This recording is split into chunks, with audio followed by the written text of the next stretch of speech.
thermal sterilization to enhance food preservation. Tapping into the plant-based protein sector is a major economic growth for Canada, with an estimated contribution of $25 billion to our GDP by 2035. We have the plant-based protein supercluster, which has done a great job out west. Congrats to Greenbow, and I encourage everyone to look for their high-protein, high-fiber product online or in your stores. The honourable member from Edmonton Manning. Mr. Speaker, a year ago, I was on an official visit to Scandinavia when my father died unexpectedly. It was not possible to return to Lebanon to mourn with my family. My father taught me that humans are more alike than different. He taught me to respect those of different races and those who have different thoughts and viewpoints. It was not just words, that is the way he lived. He believed in bringing people together, not pushing them apart. He wanted to build people up, not tear them down. He taught me to put the needs of others first. I remember his wisdom every day and try to follow his example. On the first anniversary of his death, I rise to remember and to pay tribute to Jaber Ali Abul Taif. He taught me compassionate and service. The words thank you don't seem to be enough. Thank you, Mr. Speaker.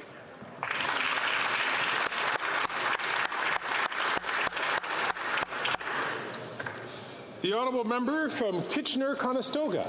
Mr. Speaker, Canada has over 90,000 volunteer firefighters who put their lives on the line for us every day. We depend on them for the first line of defense for many types of emergencies, as they provide essential fire and emergency services to our communities. Their dedication deserves our continued support. That's why I advocated for an increase in the tax credits for volunteer firefighters and search and rescue volunteers in the 2024 federal budget. And I'm proud of today's announcement of the increased tax credit and added supports, which recognizes volunteer firefighters' commitment to public service. With my colleagues, the parliamentary secretaries from Longueuil, Charles de Maloyne, and from Cambridge, North Dumfries, we hosted a roundtable discussion with rural fire chiefs from Waterloo region to learn how we can best support those who keep us safe. Supports like helping with recruitment and retention, equipment costs, and health and wellness supports, and an increase of tax credits for volunteers. I'll continue to advocate on their behalf as they continue to protect us all. To our firefighters, thank you.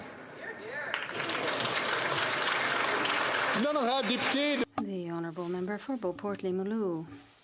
For 40 years, the OQPAC, Quebec Organization for People with Cancer, has been working in the Capitale Nationale region to help people suffering from this terrible disease and their loved ones. It welcomes, accompanies, listens to, supports, and provides relief to people who are all too often left to their own devices in the face of this illness and the disarray that it brings. These are the watchwords of the OQPAC. Very few organizations focus their activities and services on the specific needs of cancer sufferers and their loved ones.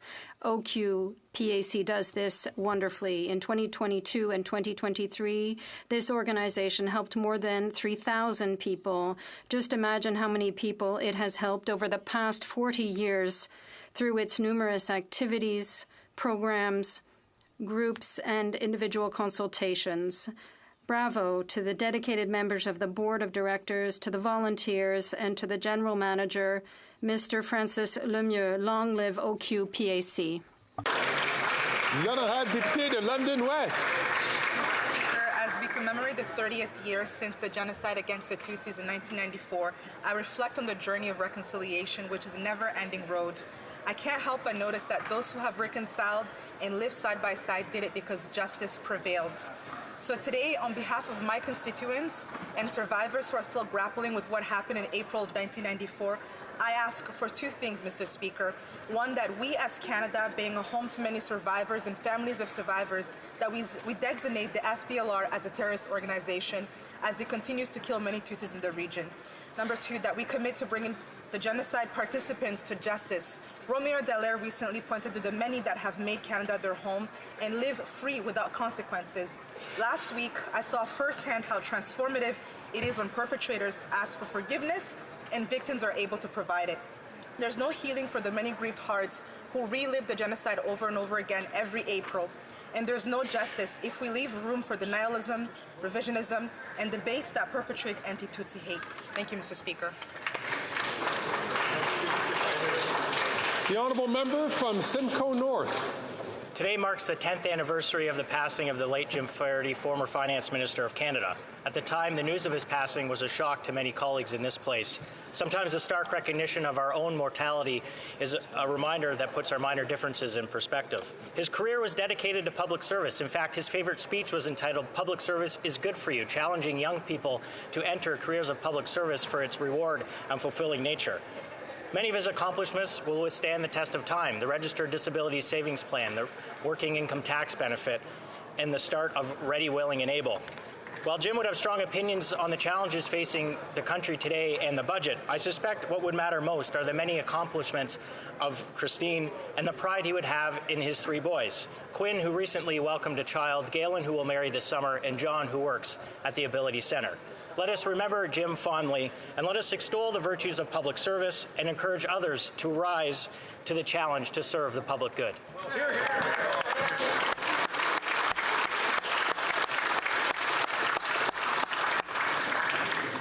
The honourable member from Beaches, East York. Mr. Speaker, Dr. Innis Dagg, the woman who loved giraffes, was a pioneering zoologist, groundbreaking biologist, animal rights activist, feminist, and professor. She earned worldwide recognition for her studies of giraffes in the wild in 1956, wrote the Bible of Giraffes, still used by scientists to this day, and authored dozens of articles and books on giraffes, of course, but also on gender equality in academia. Anne was appointed to the Order of Canada by the Governor-General in 2019, and I don't have the time to list off her many well-earned awards and honors. But on a personal note, let me say that she was also very kind with her time. If you haven't seen Ali Reed's documentary about Anne, the woman who loves giraffes, you should. Anne took the time to join us and patiently answer questions at a screening of the film some 5 years ago.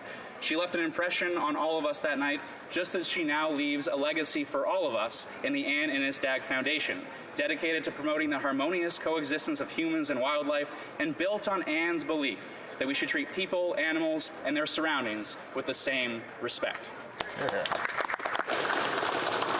The honourable member from Richmond Hill. Mr. Speaker, I'm pleased to announce April is Oral Health Month, featuring National Dental Hygienist Week from April 4th to 10th.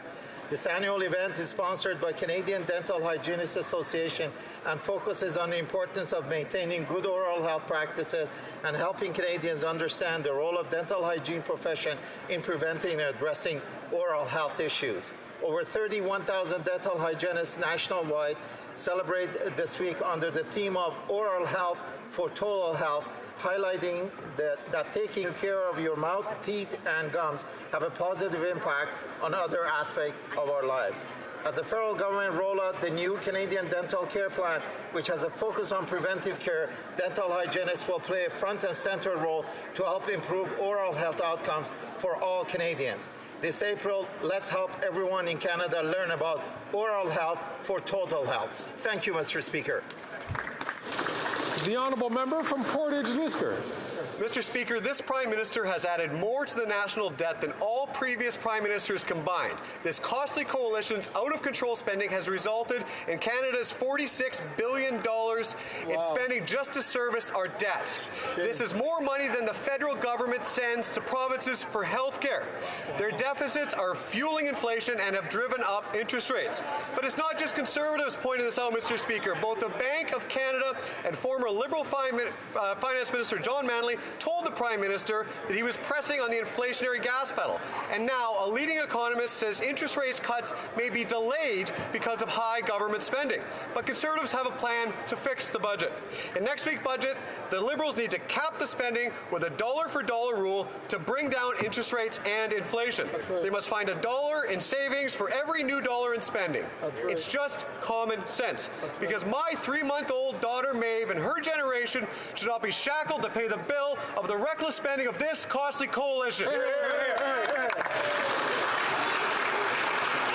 The honourable member from Humber River, Black Creek. Thank you, Mr. Speaker. I stand in the House today with a heavy heart as we mourn one of the worst earthquakes to strike Taiwan in the last 25 years, with at least 16 dead and more than 1,000 people injured. Many homes and businesses have been destroyed and communities shattered.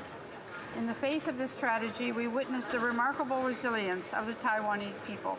As we extend our thoughts and prayers to those affected, let us also recognize the unwavering determination of the Taiwanese people.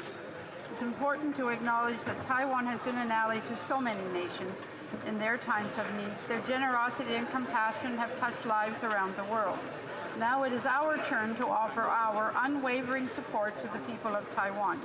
In this time of devastation, Canada extends our hand in friendship and assistance to Taiwan as they recover from this earthquake. Thank you, Mr. Speaker. The honourable member from Prince George, Peace River, Northern Rockies. Thank you, Mr. Speaker. After 8 years, Northern Canadians cannot afford this Prime Minister anymore. Housing starts are at historic lows according to a recent RBC report, and this trend is only going to get worse under these NDP Liberals. Nunavut is deep in this housing crisis with over 3,000 homes desperately needed and climbing, with little being done by this Prime Minister. The NDP Liberal Prime Minister has no plan to fix the housing crisis, according to his own Housing Department CEO. And making life far worse, the Liberal carbon tax is applied to farmers. A package of hot dogs in Nunavut is $19. 1 gallon of ice cream is $29. 1 kilogram of bacon is $42. Canadians are tired of being told that they're better off under this Prime Minister because it simply isn't true. When will this Prime Minister make life better in the North, axe the tax on farmers, and build the homes? The honourable member from Peterborough, Kawartha. After 8 years of this Liberal NDP Prime Minister, Canadians require 64% of their pre-taxed income to afford housing, if they can even find housing. Michelle from Kawartha Lakes found work in Toronto, but is couch surfing because she, like 9 in 10 Canadians in this country, believe they will never own a home. We are a G7 country, and it is over $1,900 for a one-bedroom apartment. Rent has doubled, mortgage defaults are on the rise, and housing starts are down. 10 cities across this country look like scenes from the Great Depression, and this Prime Minister has the audacity to say he's doing a great job. He's a failure. His solution? Increase the carbon tax by 23%, which will drive up housing prices even more. Canadians know better, and so do Conservatives. We will incentivize municipalities to build houses people can afford, and we will axe the tax to make the materials needed to build houses affordable. We will bring it home. The honourable member from Don Valley West. Thank you, Mr. Speaker. Today I congratulate the community at Bessborough Drive Elementary and Middle School on its 100th anniversary. With its opening in December 1923, Bessborough became the first public school in Leaside and even served as the community's town hall. Wow. For a century, Bessborough Public School has been a place of academic excellence, committed to nurturing the minds of generations past, present, and future. Through my regular conversations with students, parents, and faculty, it's abundantly clear that Bessborough is more than an institution. It holds a special place in the hearts of many, with a legacy of familial ties spanning generations, from grandparents and parents to today's students, all proudly waving the Bessborough flag. On this great occasion, I extend my deep appreciation to the dedicated faculty, volunteers, and students who have contributed to the enduring legacy of Bessborough Public School. May this milestone continue excellence for generations to come. Thank you, Mr. Speaker. Hear, hear, hear. Colleagues, you may want to keep the noise down because we're going to be listening to the next intervention in the Inuktitut.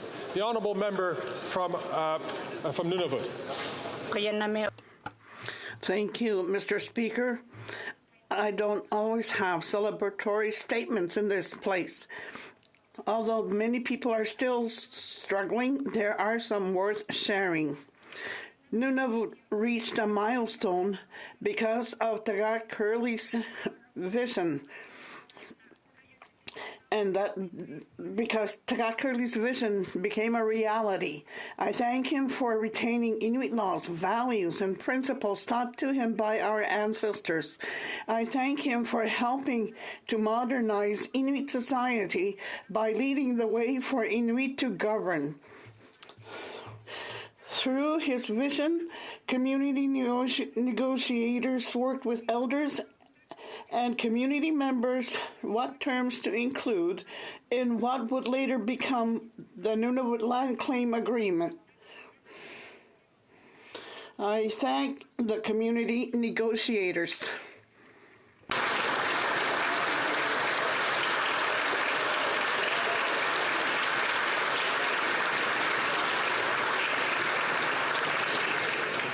The Honourable Member for Père-Boucher-les-Patriotes-Verchères. To promote the French language in Quebec, we need to share it with all new Quebecers. But of course, our national language can't be learned overnight. And that's why I'd like to salute the initiative by Provigo and Boucherville that warmed the hearts of all Quebecers. The grocery store provides all its new employees with a button that reads, J'apprends le français. Merci de parler lentement, which means I'm learning French. Thank you for speaking slowly. What an extraordinary way to encourage employees while they learn. What an extraordinary way to encourage customers to take part in this learning process through cooperation, patience, and kindness. On behalf of the Bloc Québécois, I'd like to thank the owner of Provigo, Mona Turbide, and the person in charge of the French language training, Martine Colombe. I'd also like to congratulate all the French education workers for their perseverance, and I hope that this initiative will snowball throughout Quebec. Thank you. The Honourable Member from Barrie-Innisfil. Canadian families and businesses are paying the price with an NDP Liberal government that's addicted to debt and deficits. Record high deficits and carbon taxes driving up inflation are increasing the costs on everything, including the necessities of life. Interest rate increases fueled by NDP Liberal spending and increased debt is punishing Canadian families and businesses, and we're just now starting to see the full impact increases in mortgage rates are having on mortgage renewals, and it's a crisis.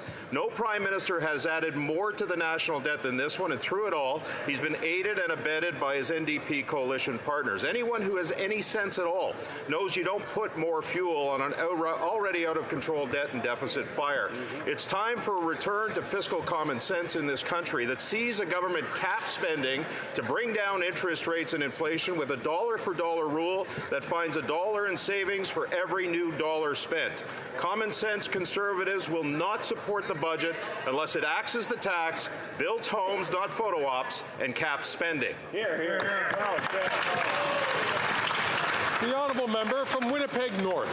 Thank you, Mr. Speaker. April is Sikh Heritage Month, and no matter where it is you go in Canada, you'll find an intense amount of pride in Sikh heritage, Mr. Speaker, the many contributions in every aspect of our society. It's a great pleasure for me to be able to stand in my place and recognize the month as a significant time for us to appreciate, love, and better understand Sikhism and how it contributes to the very fabric of Canadian society, Mr. Speaker. I would encourage members to visit Gurdwara, talk to members of our Punjabi heritage community, get a better understanding of how Sikhism affects our Canadian heritage. It's something all of us should embrace, no matter what our faith is, Mr. Speaker. So let's encourage our constituents to get that better understanding of Sikhism. Thank you, Mr. Speaker.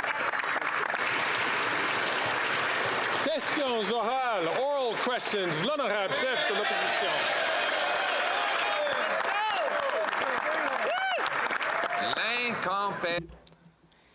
This Prime Minister's incompetence is just not worth the cost.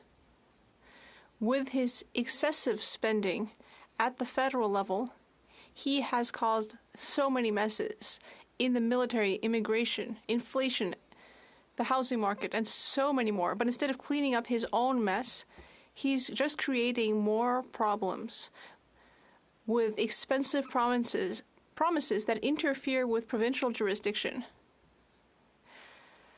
Why is this Liberal Prime Minister bringing his incompetence into areas of Quebec competency? The Honourable Minister of Public Services. Mr. Speaker, it's quite humorous to hear the word incompetence in the mouth of the Leader of the Opposition when he was Housing Minister, who created only 6 affordable housing units for the whole country during his term. Recently, he accused Quebec municipalities of being incompetent.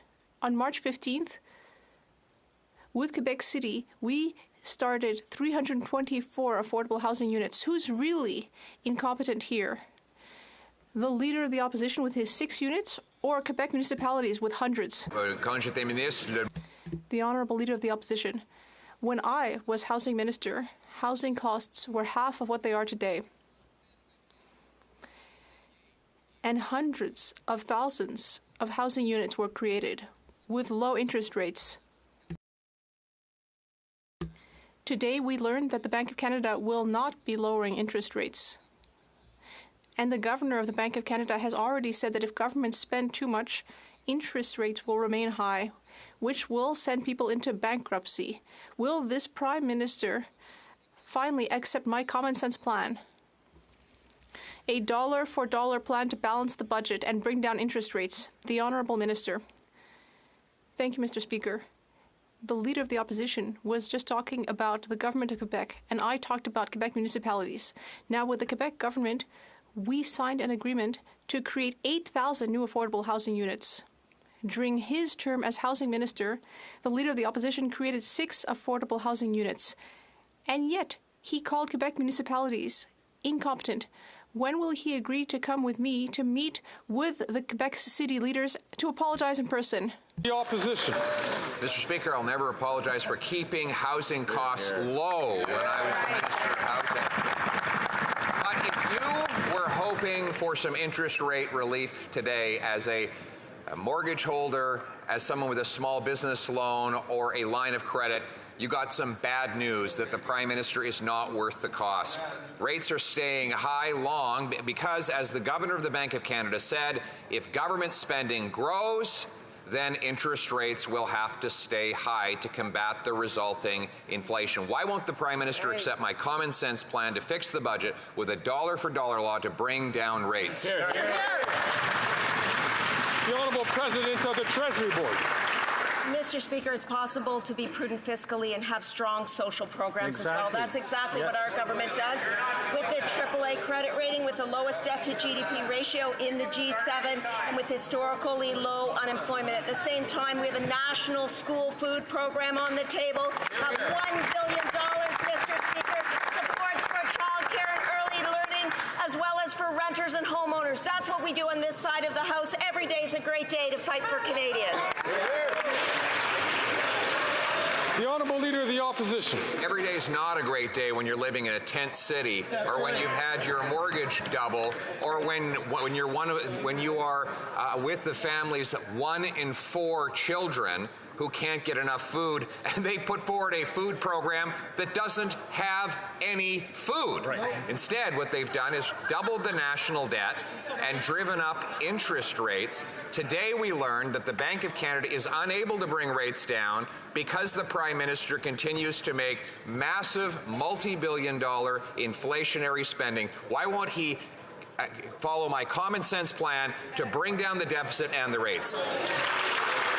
The Honourable President of the Treasury Board. Mr. Speaker, wages are growing faster than inflation. Under the Conservatives, poverty was at 14.5%. When we replaced the Conservatives, we brought it down to 7.4%. Mr. Speaker, we will continue to invest in Canadians with the supports for affordable housing, for renters, for early learning and childcare, and because of our work, we will make life fairer for Canadians, unlike the Conservative leader who is here for himself. Thank you. The Honourable Leader of the Opposition. Mr. Speaker, we're finding out today from the Bank of Canada that the Prime Minister is not worth the cost. In September, the bank governor said that if government spending were to grow, then interest rates would have to stay high.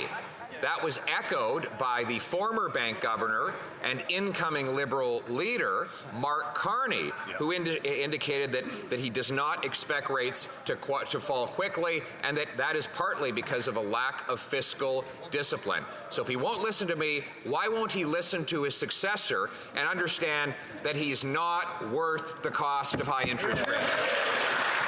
The Honourable Minister for Innovation.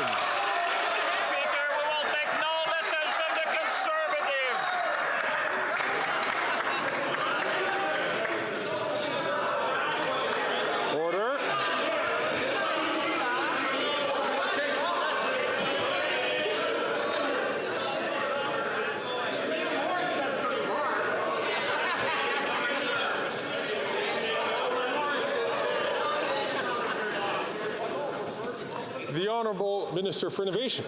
Mr. Speaker, I hope the Conservative will listen this time because Canadians are watching at home. Mr. Speaker, we will take no lessons from the Conservative. On this this side of the House, we have a plan to build more houses. We have a plan to build more prosperity in this country. We have a plan to create more jobs, Mr. Speaker. On the other side, they have slogan, Mr. Speaker. Canadians are smart. They understand that slogans don't build homes. They understand that slogan don't create jobs. They understand that slogan don't create prosperity. Mr. Speaker, every day is a good day to fight for Canadians. That's what we're going to do.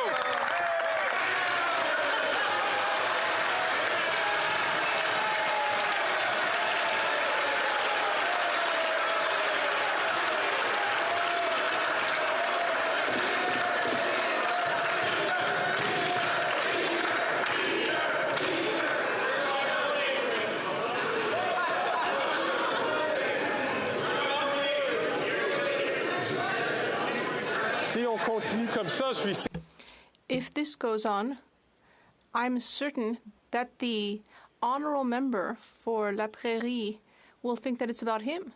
The honourable member for La Prairie. Mr. Speaker, for 3 weeks, the Prime Minister has been making pre-budget announcements in Quebec jurisdiction, but not today. Today, he is at the foreign interference inquiry, so he doesn't have time for domestic interference. Health, schools, housing, dental care, childcare. It's the Liberals, not the Bloc, who think they are governing Quebec. Ottawa has the money, but Quebec has the expertise.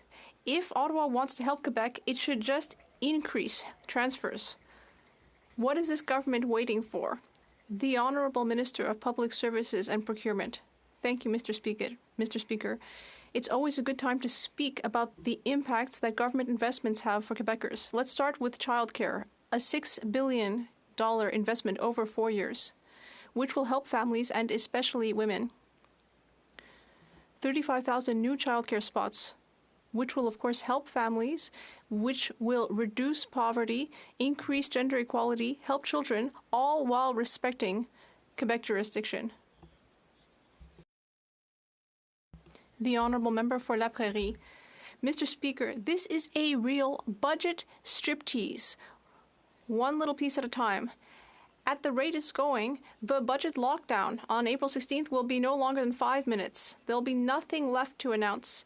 And what will be left to spend after using billions of dollars to interfere with Quebec's jurisdiction? I know that competence would interfere with this Liberal government's brand. Look at Phoenix, passports, ArriveCan, asylum seekers, but that's no reason to violate Quebec jurisdiction. Could this government please transfer money instead of interfering? The Honourable Minister. Thank you, Mr. Speaker. I'm very pleased to answer another question, to give a second example of how we're working well with Quebec on housing this time.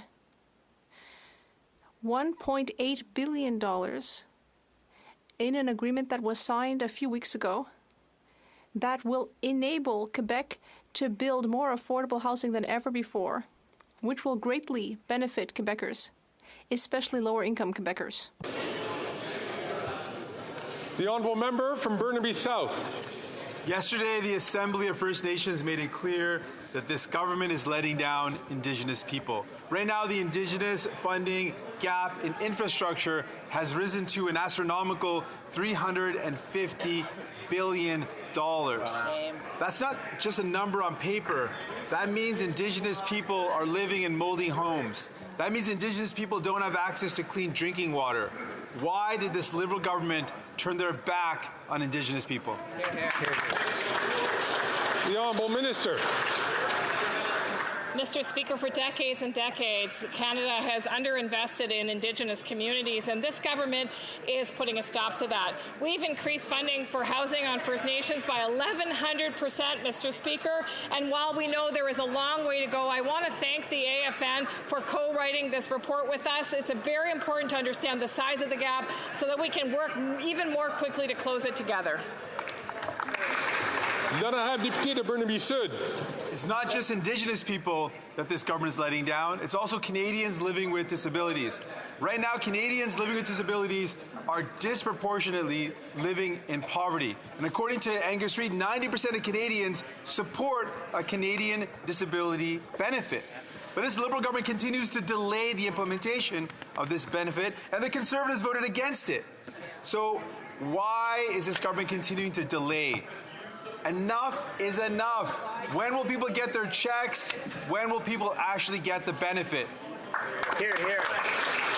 The Honourable Minister for Diversity, Inclusion and Disability, People with Disabilities. Thank you, Mr. Speaker. Mr. Speaker, the Honourable Member knows extremely well that Canada Disability Benefit is another concrete step to reduce poverty and to support Canadians who need it the most, Mr. Speaker. This is our top priority. We're on track to deliver the benefit, Mr. Speaker. In the spirit of nothing without us, I want to take an opportunity to thank the disability community for their relentless advocacy and for the work that they have been doing, Mr. Speaker. We will get it right and we will get it out for Canadians living with disabilities. Thank you, Mr. Speaker. The Honourable Member from Dufferin-Caledon. Tina from Orangeville just sent me a photo from the Orangeville Food Bank. There's no juice, there's no cereal, and there's almost no diapers. This is because the people who used to donate food are now lined up for food. This is actually Canada after 8 years of this corrupt, incompetent NDP Liberal government. That's right. Will the Prime Minister finally show he has even a modicum of compassion for Canadians, pass Conservative Bill C-234 that will take all carbon taxes off all farmers so Canadians can once again afford food?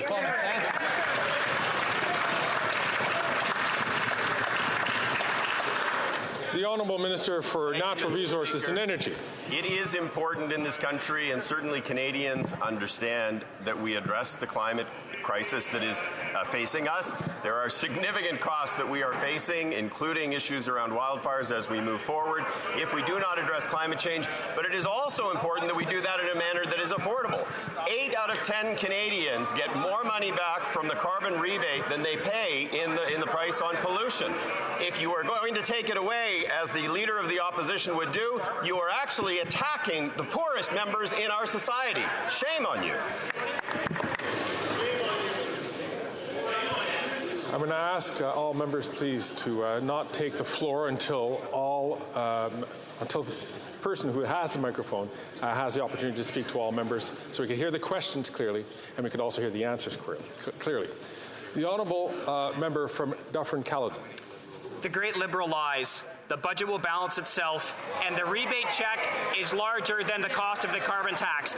Everyone knows that is not actually what's happened. And you know who else has joined the carbon tax revolt? 6 premiers in this country who are calling for a carbon tax summit. Newfoundland and Labrador, Nova Scotia, New Brunswick, Ontario, Saskatchewan, and Alberta. Will this out-of-touch Prime Minister actually call this conference the Carbon Tax Summit, or is he too busy hiding because he called the premiers liars?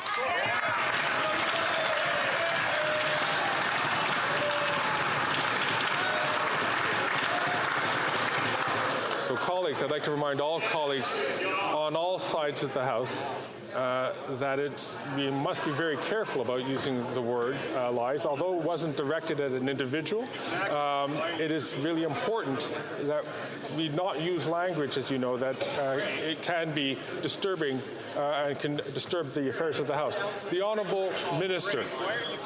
Thank you, Mr. Speaker. Look, on this side of the House, we actually believe in facts and we believe in science. The Honourable Member makes statements that actually have zero basis in fact. 200 economists in this country signed a letter last to 2 weeks ago saying that 8 out of 10 Canadians get more money back. The Parliamentary Budget Officer says that 8 out of 10 Canadians get money back. They can make up all of the things that they want to, but the facts are on our side. It is an issue that addresses affordability for Canadians, particularly those on modest incomes. It is a plan to address climate change. Those reckless, irresponsible Conservatives on the other side of the House should be ashamed.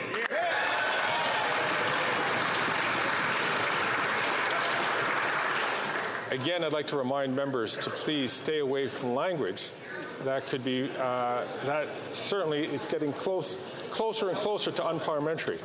The Honourable Member from Chilliwack Hope. After 8 years of this NDP Liberal government, many Canadians can no longer afford to feed their families. Last year, 2 million Canadians visited food banks in a single month alone. But instead of bringing down the cost of food, the Prime Minister increased the carbon tax on groceries by 23% on April 1st. Clearly, this Prime Minister is not worth the cost. Instead of making things worse, will the Prime Minister finally cut the cost of food by adopting Conservative Bill C-234 to take all carbon taxes off of farmers in next week's budget. Yeah, that's right. The Honourable Government House Leader. It's important that we talk in this House about all of the supports that we're providing to farmers and the agricultural community in the context of our fight against climate change, Mr. Speaker. But I would also point out that after having Conservative senators threaten female senators on amendments on this bill, this is a Conservative private member's bill that they can prioritize at any moment and bring to a vote in this House. It's up to them. C-234's fate is decided on the Conservative side of the House, Mr. Speaker. The Honourable Member from Chilliwack Hope. Mr. Speaker, this Liberal government is completely out of touch with ordinary Canadians who can't feed their families with phony Liberal photo ops. Canadians are already lining up at the food banks in record numbers, and increasing the carbon tax on farmers and food is only making things worse. 70% of Canadians want this government to axe the tax, and half a dozen premiers are demanding an emergency meeting on the carbon tax crisis. So will the Prime Minister stop hiding and hold a carbon tax conference with the premiers and listen to their plans to axe the tax? That's right. The Honourable Minister for Natural Resources and Energy. Thank you, Mr. Speaker. Again, I would implore the Conservatives in opposition to actually use facts when they actually make statements. 200 economists in this country have validated the fact that the carbon price is the most efficient way to reduce emissions and is done in a manner that is affordable. When Premier Moe actually came before the committee a couple of weeks ago, journalists actually called the statements that he was making, which are the same as what this fellow is making, a parade of nonsense and completely dishonest. I totally agree. L'honorable député de Charlebourg-Haute-Saint-Charles. The Honourable Member for Charlebourg-Haute-Saint-Charles.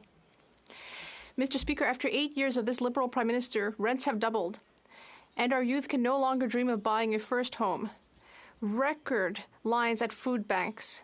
Everything this Prime Minister touches just withers. He's breaking everything in Ottawa, and now he wants to bring his incompetence to Quebec with these centralizing pre-budget announcements. Will the Prime Minister finally understand that this is just making things worse for Quebecers? The Honourable Minister of Housing, Infrastructure and Communities. Mr. Speaker, on the contrary, we are investing to build housing in Quebec. For example, the Accelerated Housing Fund in Quebec has enabled us to sign an agreement with the province, $1.8 billion, to build 8,000 affordable housing units throughout the province. The Conservatives are against that investment. It's incredible. We will continue to invest to improve the situation and build affordable housing more quickly. The Honourable Member. Mr. Speaker, how can we trust this government when we think of the way they manage everything, the border, the armed forces, ArriveCan, EI? Everything this government does goes wrong for 8 years, and now they're adding insult to injury by interfering with Quebec jurisdiction. Does this Prime Minister understand that this will make the situation worse for Quebecers and all Canadians? The Honourable Minister of Public Services. My colleague, the Minister for Housing, spoke about the 8,000 affordable housing units that will be built by Quebec municipalities. We already know that the Leader of the Opposition had 6 affordable housing units built when he was Minister of Housing. And what the member may not know is that his own riding, there is a project that built 163 affordable housing units, which is about 25 times more than his leader managed to build throughout his entire term and throughout the entire country. The Honourable Member for Jonquière. Now, in the expression area of jurisdiction, there's the word jurisdiction. When you have a toothache, you don't call up the barber, and you shouldn't call up the federal government either. Federal dental coverage is still not available, and yet already everyone is mad at Ottawa. Seniors are mad because they were promised free dental care, but instead they're going to have to pay. Dentists are mad because Ottawa is blaming them. And all of this because Ottawa, which knows nothing about the matter, promised free dental care without totting up the bill. Why not instead act like the tooth fairy and slip the money under Quebec's pillow? The Honourable Minister of Health. Mr. Speaker, It is essential that everyone throughout the country and each and every Quebecer can receive dental care. That is our objective, and that is what we will do. In the spirit of cooperation, I will continue to work with the government of Quebec. The Bloc Québécois is always trying to pick arguments